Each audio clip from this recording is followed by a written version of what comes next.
Hello guys, group discussion updates ఎప్పుడు వస్తుంది? Gold rock వాళ్ళ పరిస్థితి ఏంది, వైట్ గోల్డ్ వాళ్ళ పరిస్థితి ఏంది, వీడియోస్ మొత్తం చూసి ఎలా మాట్లాడుతుంది తెలుగు వాళ్ళ గురించి. మనం తెలుగు వాళ్ళ గురించి ఒక వీడియో చేసాము. ఆ తెలుగు వాళ్ళ గురించి తీసినప్పుడు కొంతమంది ఎలా ఎలా రియాక్ట్ అయ్యారు, ఈ గ్రూప్ డిస్కషన్లో ఎంతమంది వచ్చారు, ప్రతి గ్రూప్లో చాలా తక్కువ మంది వచ్చారు, అంటే ఎవరెవరు వచ్చారు, ఎలా రియాక్ట్ అయ్యారు, ఎంత తెలుగు విషయంలో ఎంతమందికి ఏమేమి జరిగిందో ఇప్పుడు 99.99% ఎవరు పోయినట్టు ఎవరు పోనట్టు ఇవన్నీ తెలుసుకోవాలంటే ముందుగా నా వీడియో మొత్తం క్లారిటీగా చూస్తే మీకు అర్థమవుతుంది. ఎవరు పోతున్నారు, ఎవరు పోతలేరు, ఎవరు ఎవరు అంటే ఇప్పుడు ఎవరు బిగ్ బాస్లో పోతున్నారు, అగ్ని పరీక్ష 4th లెవెల్కి ఎవరు సెలెక్ట్ అవుతున్నారు, ఎవరు సెలెక్ట్ అవ్వట్లేదు, అవన్నీ మాట్లాడుకోవాలంటే నా వీడియో మొత్తం మీరు చూస్తే మీకు క్లారిటీగా అర్థమవుతుంది. ప్లీజ్ ఒక లైక్ ఇచ్చుకొని మీరు వీడియో మొత్తం చూస్తే నిజంగా మీకు అర్థమవుతుందని నేను చెప్తాను. Okay, hello guys, welcome to Esha YouTube channel. మీకు ఈ వీడియో నచ్చితే కానీ ప్లీజ్ ఫ్రెండ్స్ లైక్ చేయండి, షేర్ చేయండి, సబ్స్క్రైబ్ చేయండి, కమెంట్ మాత్రం తప్పకుండా చేయండి. మరిన్ని వీడియోస్ కోసం నా ఛానల్ని సబ్స్క్రైబ్ చేసుకుంటారని అనుకుంటున్నాను. ప్లీజ్ ఫ్రెండ్స్ నచ్చితే కానీ సబ్స్క్రైబ్ చేసుకోండి. ఒక లైక్ ఇచ్చి చూస్తే ఇంకా ఇంకా బాగుంటుందేమో అని నేనైతే చెప్పగలుగుతాను. ఎందుకు బాగుంటుంది అంటే మీకు చెప్పాను కదా, మంచి మంచి వీడియోస్, మంచి మంచి కంటెంట్తోనే నేను వీడియోస్ చేస్తున్నాను. మీకు నచ్చుతుంది కాబట్టి లైక్ ఇచ్చి చూస్తే ఇంకా బాగుంటుందని చెప్తాను. అగ్ని పరీక్ష అప్డేట్స్ అంటే వైట్ గోల్డ్ వాళ్ళ పరిస్థితి ఏంటి, గోల్డ్ రాక్ వాళ్ళ పరిస్థితి ఏంటి, వాళ్ళు నక్కతొక్కకి వచ్చిర్రేమో అని నా ఒపీనియన్. ఎందుకు ఆ మాట మాట్లాడుతున్నా అని చెప్తాను. ఫస్ట్ నిన్న నిన్న అంటే తెలుగు గురించి అంటే చాలామంది తెలుగు మాట్లాడిన నిన్న పెట్టిన వీడియోలో తెలుగు మాట్లాడిన వాళ్ళకు సపోర్ట్ చేసలేరు అది ఇది అంటే చాలామంది ఏమన్నారు, అరే ఎందుకు మన తెలుగు వాళ్ళకి సపోర్ట్ చేసలేరు అని చాలా చాలా సీరియస్ అయిపోయినారంట. ఆ అన్నపూర్ణ స్టూడియోని తగిలితే మళ్ళా ఇలా అన్నారంట. అంత పెద్ద పెద్ద పనులు అయితే చేయకండి. ఓకే, అంత పెద్ద పనులు అలాంటివి అయితే ఏమి చేయొద్దు. ఎందుకంటే మనం అన్నపూర్ణ స్టూడియోని తలగబెట్టినా మనకేమీ రాదు. ఒకటి మనమే లాస్ట్లో పోతాం, మనమే మంచిగా కాదు. అదొక్కటైతే మీరు ఆలోచించుకొని అలాంటి పనులు అయితే చేయకుండా మంచిగా ఓకే ఇది అని మీరు క్లారిటీగా చెప్పండి, క్లారిటీగా వీడియోస్ చేయండి. క్లారిటీగా చెప్తే మనకి ఇంకా మంచి ఆపర్చునిటీస్ వస్తాయేమో, ఇంకా మన తెలుగు వాళ్ళని తీసుకుంటారేమో. కానీ అలాంటి పిచ్చి పనులు అయితే చేయకండి ఫ్రెండ్స్. ఎందుకంటే మనకు కూడా లైఫ్ ఉంటుంది. మన ఇంట్లో కూడా మన అమ్మ, మన నాన్న, అక్క, చెల్లి, వైఫ్ అయినా ఎవరైనా ఉంటారు కదా. అలాంటి వాళ్ళ గురించి మీరు ఆలోచించుకోండి అని నేను చెప్పగలుగుతాను. సరే, మనం మాట్లాడుకుందాం. ఇప్పుడు మాట్లాడుకుందాం. Bigg Boss Bigg Boss group discussion 170 members హాజరయ్యారు. 170 మెంబర్స్ అంటే 170 కాదు, మ్యాక్సిమం 160 అంతే. 160 మెంబర్స్ హాజరయ్యారని అంట. ఎందుకు అంత తక్కువ 170 కదా 160 అని అంటుంది ఈవిడ అని మీకు అనిపించవచ్చు. ఎందుకు నేను ఆ మాట చెప్తాను. 170 మెంబర్స్ అన్నాము, 160 మెంబర్స్ హాజరయ్యారు. ఎందుకు హాజరయ్యారు అంటే కొన్ని గ్రూపులలో డే 1లో 5 గ్రూపులు జరిగాయి. 5 గ్రూపులు చాలా మంచిగా జరిగాయి. చాలా మంది సపోర్ట్ చేశారు, చాలా మంచిగా మాట్లాడారు, టాపిక్స్ ఇచ్చారు. టాపిక్స్ ఇచ్చినాక వాళ్ళు మాట్లాడుకున్నారు, వాళ్ళు డిస్కషన్ చేశారు. ఆ టాపిక్స్ గురించి వాళ్ళు డిస్కషన్ చేసుకున్నారు. చాలా మంచి జరిగింది. మన ఫస్ట్ డే రోజు 5 బ్యాచ్లు ఆ 5 బ్యాచ్ వాళ్ళు పోయిన వాళ్ళు ఎవరన్నా అదృష్టవంతులు అని చెప్తాను. అందులోనే ఉండొచ్చు, అందులోనే ఉండకపోవచ్చు, చెప్పలేం. కానీ ఆ 5 బ్యాచెస్ ఫస్ట్ డే ఉన్న వాళ్ళైతే అదృష్టవంతులు. ఎందుకు ఆ మాట అంటున్నా చెప్తాను. ఫస్ట్ డే ఉన్న వాళ్ళు అదృష్టవంతులు అనడానికి మెయిన్ రీజన్ ఏంటంటే మన గ్రూప్ డిస్కషన్లో వాళ్ళకు ఒక మ్యాటర్ ఇచ్చారు. ఇది మీరు దాని గురించి డిస్కషన్ చేయండి. ఈ విషయం మీకు మ్యారేజ్ ఇష్టమా, లేకుంటే అదేంటంటే లివింగ్ రిలేషన్లో ఉండవాళ్ళు ఇష్టమా, ఉండాలా, ఇవన్నీ మాట్లాడుకున్నారు కదా. డే 1 రోజు క్వశ్చన్స్ వేసుకున్నారు. చాలా పెద్ద పెద్ద గొడవలు అయినాయి. రుచిత మీకు గుర్తుంటుంది. రుచిత అనే అమ్మాయి చాలా పెద్ద గొడవలు, ఆవిడ చాలా గట్టిగా మాట్లాడింది. అవన్నీ మనందరికీ తెలిసిందే కదా. అలా చాలా చాలా విషయాలు జరిగాయి. అలా ఫస్ట్ డే పోయిన వాళ్ళైతే మంచిగా జరిగింది. వాళ్ళకు గ్రూప్ డిస్కషన్స్ అవన్నీ చాలా మంచిగా జరిగాయంట. కానీ ఇంకా సెకండ్ డే, థర్డ్ డే మాత్రం నిబి అని జరిగింది. ఎందుకు ఆ మాట అంటుండో చెప్తా. ఎందుకు ఇప్పుడు ఇంత అరుస్తుంది అంటే అంతే. ఫస్ట్ డే పోయిన వాళ్ళైతే ఆగుతుంది. సెకండ్ డే, థర్డ్ డే వాళ్ళు కొందరు ప్రతి గ్రూప్లో 10 మెంబర్స్ అంట. కొన్ని గ్రూప్లో 7 మెంబర్స్, 8 మెంబర్స్ కూడా వచ్చారంట. కొంతమంది అంటే అటెండ్ కాలేరంట. ఓకే, రాలేకపోయారంట. ఓకే, అక్కడున్న మెయిన్ 25 మెంబర్స్‌ని అక్కడ ఉన్న వాళ్ళకైతే వాళ్ళకి గావాల్సింది ఏంటంటే బిగ్ బాస్‌లో ఇప్పుడు వాళ్ళు 50 మెంబర్స్‌ని తీసుకుంటారు. 50 మెంబర్స్‌ని తీసుకొని ఇంగా మిగతా వాళ్ళందరూ వాళ్ళు ఇప్పుడు 170 మెంబర్స్‌కి జూమ్ కాల్స్, మీటింగ్స్ అవన్నీ వాళ్ళు వచ్చిన వాళ్ళు గూడా అదంతా ఉట్టిదే. ఎందుకు నేను ఆ మాట మాట్లాడుతున్నా అంటే మనకు ఇదేంటంటే ఫస్ట్ వరకు కాల్స్ అయినా ఏదైనా స్టార్ట్ అయితాయి. ఫస్ట్ జూన్ అదేంటంటే ఇప్పుడు ఆగస్ట్ 1 నుంచి 5th నుంచి షూటింగ్ స్టార్ట్ అవుతుంది కాబట్టి నేను ఈ ఫస్ట్ వరకే అది ఉంటుంది. కాల్స్ అయినా ఏమైనా వచ్చాయంటే అప్పటి వరకే. తర్వాత రాకపోతే మీరు ఆశలు వదులుకోండి. ఎందుకు ఈ మాట మాట్లాడుతున్నా ఆశలు వదులుకోండి అంటే ఇంకా షూటింగ్ స్టార్ట్ అయినాక కూడా ఇంకా మీకు మెయిల్స్ వస్తాయి, కాల్స్ వస్తాయని మీరు ఎలాంటి పెట్టుకొని అలానే కూర్చోకండి. ఓకే, ఇది పోతే జీవితం ఇంకొకటి దీనికన్నా మంచిది వస్తుంది అని ఆలోచించుకొని మీరు చెయ్యండి, ఆలోచించుకొని మీరు చూడండి అని చెప్తాను. ఓకే, ఈ 99.999% ఇంకా మీకు అయిపోయినట్టే. ఈ ఫస్ట్కు కాల్స్ రాకపోతే 5th నుంచి షూటింగ్ స్టార్ట్ కాబట్టి ఫస్ట్కు కాల్స్ మెయిల్స్ ఏమైనా రాకపోతే మీకు ఇంకా ఆపర్చునిటీస్ రాలేనట్టు. 99% అయిపోయినట్టే.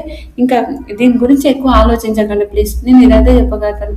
ఇది కాకపోతే ఇంకొక లైఫ్, ఇది కాకపోతే ఇంకొకటి, కానీ ఇదే జీవితం ఇదే అని చాలామంది కూడా ఇట్లానే అరే నేను ఇంత చేశాను నాకెందుకు ఆపర్చునిటీస్ రాలేదు అని చాలామంది ఎమోషనల్ అయిన వాళ్ళు కూడా ఉన్నారంట. అలాంటివి అయితే చేయకండి. ఎందుకు నేను అంటున్నాను అంటే ఓకే, ఇది కాకపోతే 100% బిగ్ బాస్ కోవాలని ప్రతి ఒక్కరికి కోరిక. బిగ్ బాస్లో ఉండాలని ప్రతి ఒక్కరి కోరిక. ఒక ఆపర్చునిటీస్ ఫ్యామిలీకి హెల్ప్ఫుల్గా, మనీ పరంగా అన్నిట్లో హెల్ప్ఫుల్గా ఉంటుంది. నేను కాదని నేను చెప్పాను, కానీ హెల్ప్ఫుల్గా మనీ పరంగా మనకు హెల్ప్ ఉన్నా కూడా మనకు ఓకే వాళ్ళ ఆపర్చునిటీస్ అయినప్పుడు మనం ఏం చేయాలి.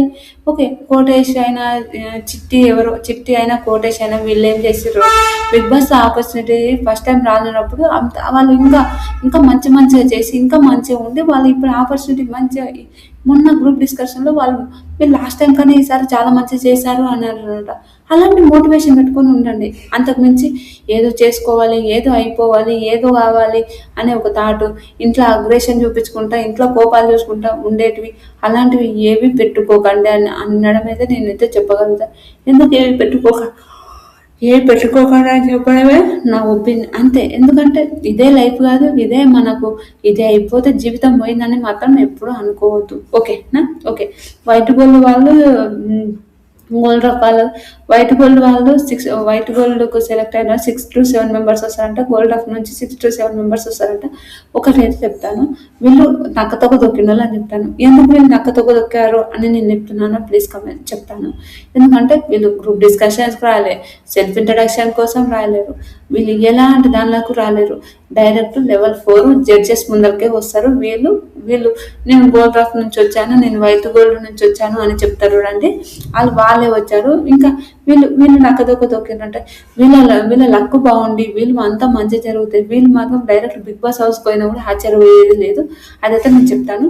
కానీ బిగ్ బాస్ హౌస్లో పోవడానికి మహా అంటే 10 మెంబర్స్, 7 మెంబర్స్ అంటున్నారు. చివరం 10 మెంబర్స్ పోతారు. ఎక్కువ ఎవరు పోయారు. మనం ఆడికి పోయిన వాళ్ళు మన అదృష్టం అనుకోండి. పోని వాళ్ళ గురించి నిజం చెప్తున్నా, పోని వాళ్ళు అస్సలు ఆలోచించకండి. ఇది పోతే ఇంకొక ఆపర్చునిటీ వస్తుందిరా అనే ఆలోచనతోనే ఉండండి. కానీ ఇదే జీవితం అని మాత్రం ఉండకండి. మళ్ళీ ఎందుకు చెప్తున్నా అంటే ఇదే లైఫ్ అయితే కాదు, ఇదే బిగ్ బాస్ ఒకటే లైఫ్ కాదు. ఇన్ని రోజులు మనం బతికినట్టు అట్లనే బతుకుతామేమో. కొన్ని కష్టాలు ఎక్కువ ఉంటాయేమో, అంతకు మించి ఏమో. బిగ్ బాస్ పోయినాడు కొంచెం హ్యాపీగా ఉంటాడేమో, అంతే, అంతకు మించి ఏం లేదు. ఓకే, గోల్డ్ రూపాయలు వీళ్ళు నక్కతోక దొక్కిండ్రు అనుకోండి. ఎందుకంటే డైరెక్ట్ వీళ్ళు జడ్జెస్ ముందరకు పోతారు. ఇంకొకటి వీళ్ళకి ఒక మైనస్ పాయింట్ ఏంటంటే ఆల్రెడీ కొంతమంది గ్రూప్ డిస్కషన్స్కి వీళ్ళు పోయిన వాళ్ళు గ్రూప్ డిస్కషన్స్కి ఇలా పోయిన వాళ్ళకు కొంచెం డెవలప్ అయ్యి ఉంటాయి. అంటే డెవలప్ మీన్స్ అంటే ఓకే ఇది ఇట్లా జరుగుతుంది, ఇది అని వాళ్ళకి తెలిసి ఉండేది. వీళ్ళు డైరెక్ట్ జడ్జెస్ మీద లేకపోతే ఆ జడ్జెస్ ఏం మాట్లాడతారో తెలియదు. మనకు తెలిసిందే జడ్జెస్ ఎవరెవరో కూడా నేను మాట్లాడతాను. మనం ఎవరెవరి గురించో మాట్లాడుకున్నాం. లాస్ట్ ఎవరెవరు వచ్చారో కూడా నేను చెప్తాను. ఈ జడ్జెస్ గురించి మనకు తెలిసిందే. ఆ జడ్జెస్ ఎంత టఫ్ ఉంటారో, ఎంత టఫ్గా మాట్లాడతారో మనందరికీ తెలిసింది. మన జడ్జెస్ గురించి లాస్ట్ టైం చూసిన జడ్జెసే నవదీప్ గారు, అభిజిత్ గారు, మన బిందు మాధవి గారు. వీళ్ళే హోస్ట్ మన శ్రీముఖి అక్క, మన అందరికీ తెలిసిన శ్రీముఖి అక్కని నేను చెప్తున్నాను. జడ్జెస్ వీళ్ళు ఎంత కఠినంగా ఉన్నారంటే ఈసారి ఒక లెవెల్లో లాస్ట్ టైం కన్నా ఈసారి ఇంకా కఠినంగా ఉంటుందంట. వామ్మో, లాస్ట్ టైమో వాళ్ళకి చుక్కలు చూపించారు. నిజం చెప్తున్నా, లాస్ట్ టైము వీళ్ళ ఈ జడ్జెస్కి చాలా నెగిటివిటీ వచ్చింది. మీ అందరికి తెలిసిందే. మన నవదీప్ గారికి అయితే ఇంకా చాలా నెగిటివిటీ వచ్చింది. ఏదో అమ్మాయి అనే విలేజ్ నుంచి ఊరు నుంచి వచ్చేసారు అనే ఒక మాట కూడా చాలా నెగిటివిటీ వచ్చింది. ఆ నెగిటివిటీతోనే శ్రీజకు సారీ కూడా మన నవదీప్ గారు చెప్పారు. అది మన అందరికీ తెలిసింది, మనం కూడా చూసాము. నవదీప్ గారు శ్రీజకు సారీ కూడా చెప్పేశారు. అలాంటి కొన్ని సిచ్యువేషన్స్ మనం చూస్తున్నాము. అందుకోసం నేను చెప్తున్నాను, ఒకసారి ఆలోచించండి. జడ్జెస్ ముందర మనం ఎలా మాట్లాడాలి ఏంటి అని ఆ విషయానికి. కనుక 5th నుంచి మనకు షూటింగ్ స్టార్ట్ అవుతుంది. మన August 5th నుంచి షూటింగ్ స్టార్ట్ అవుతుంది. షూటింగ్ స్టార్ట్ అయినాక ఈసారి ఏం చేద్దాం అనుకున్నాం, ఈసారి స్టార్ మాల్ వస్తుంది, మీ అందరికీ తెలిసిందే. లాస్ట్ టైం ఏంటంటే ఎవరు వచ్చినా ఎవరు పోయినా కూడా టకా టకా టకా టకా తీసేసే వాళ్ళని. ఎందుకు వస్తున్నారు, ఎందుకు పోతున్నారు, ఏమైంది, ఏం జరుగుతుంది ఆ విషయం కూడా ఎవరికి తెలియలేదు. అలా టకా టకా టకా టకా తీసేసినట్టు ఈసారి కూడా అలా తీయకుండా నెమ్మదిగా, స్పీడ్ కాకుండా నెమ్మదిగా స్లోగా ఇలా జరుగుతుంది ఇది అని ఈసారి అలా చేస్తున్నారు. అలా వీడియోస్ అంటే మెల్లిమెల్లిగా అందరివి తీస్తున్నారని కూడా అన్నారు. చూడాలి, వాళ్ళు చేయొచ్చు చేయకపోవచ్చు, కరెక్ట్ అని నేను చెప్పలేను. అలా మెల్లిగా స్పీడ్ కాకుండా మెల్లిగా చేద్దామని అనుకుంటున్నారు అని వీళ్ళు అంటున్నారు. అది ఓకే. తర్వాత అగ్ని పరీక్ష షూట్ స్టార్ట్ అయిందంటే అయిపోయాయి. ఇంకా మనం అగ్ని పరీక్ష షూట్ స్టార్ట్ అయినప్పుడే అయిపోయింది. ఓకే, ఇంకా ఇంతే అని మనకు అందరికి అర్థమవుతుంది. అందుకోసం నేను చెప్తున్నాను, మీరు ఎవరు ఎక్కువ ఆలోచించకండి. షూట్ 16 నుంచి మనకు స్టార్ట్ అయిపోతుంది. మనం ఏంటంటే సెప్టెంబర్ 6th మనకు బిగ్ బాస్ స్టార్ట్ అవుతుంది.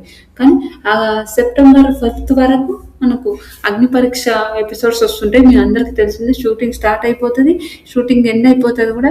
కానీ అది అంతవరకు మనకు తెలిసిందే. అలాంటి కొన్ని సిచ్యువేషన్స్, తర్వాత చాలా చాలా ఇబ్బందులు, చాలా చాలా టార్చర్స్ అయితే ఈసారి ఉన్నాయంటే ఇంకా టఫ్గా పెట్టాలని ట్రై చేస్తున్నారంట. అప్పటికన్నా ఇంకా షూట్ చాలా టఫ్గా పెట్టాలని ట్రై చేస్తున్నారంట. చూడాలి. ఇంకోటి, గ్రూప్ డిస్కషన్సే కరెక్ట్ చేయలేరు, ఇది కరెక్ట్ చేస్తారా అని ఒక డౌట్ ఉంది. ఓకే, చేస్తారు 100%. ఎందుకంటే అక్కడ ఉన్న నవదీప్ అన్న అలా టూ మచ్గా ఉంటుందంట. లాస్ట్ బిగ్ బాస్ హౌస్లో పోయేది 10 మన అగ్ని పరీక్షకు 60 నుంచి 70 మెంబర్స్ ఆడ తీసేసి లాస్ట్ అగ్ని పరీక్ష స్టేజ్ మీద ఎంతమంది ఉంటారంటే మహా అంటే 20 50 మెంబర్స్, మహా అంటే 30 మెంబర్స్ ఉంటారు అనుకో. 30-40 మెంబర్స్ ఉంటారు. ఆ 40 మెంబర్లోనే 10 మెంబర్స్ని మన బిగ్ బాస్ హౌస్లోకి తీసుకుంటారు. 10 or 7 మెంబర్స్ వీళ్ళని బిగ్ బాస్ హౌస్లోకి తీసుకుంటారు. మిగతా వాళ్ళని ఎవరిని బిగ్ బాస్ హౌస్లోకి తీసుకోరు. ఇదైతే ఆలోచించుకోండి. ఇంకొకటి, ఇంతవరకు మీకు వీడియో చూసి మీకు నచ్చితే కనుక ప్లీజ్ ఫ్రెండ్స్ లైక్ చేయండి, షేర్ చేయండి, సబ్స్క్రైబ్ చేయండి. మీకు ఆపర్చునిటీ రాలేదని అస్సలు బాధపడకండి. నేను ఎందుకు ఆ మాట మాట్లాడుతున్నా అంటే, ఆపర్చునిటీ రాకపోతే ఇదే కాదు జీవితం, ఇదే లైఫ్ కాదు అని నేను చెప్తాను. ఇంకా మంచి మంచి ఆపర్చునిటీస్ రావచ్చు, ఇది కాకపోతే ఇంకొకటి మంచి రావచ్చు. దాని గురించి ఆలోచించి మంచిగా ఉండండి. అగ్ని పరీక్ష గురించి ఇంకేమైనా అప్డేట్స్ ఉంటే నేను పక్కన తెలియజేశాను. వీడియో నచ్చితే కనుక లైక్ చేయండి, షేర్ చేయండి, సబ్స్క్రైబ్ చేయండి. Bye friends.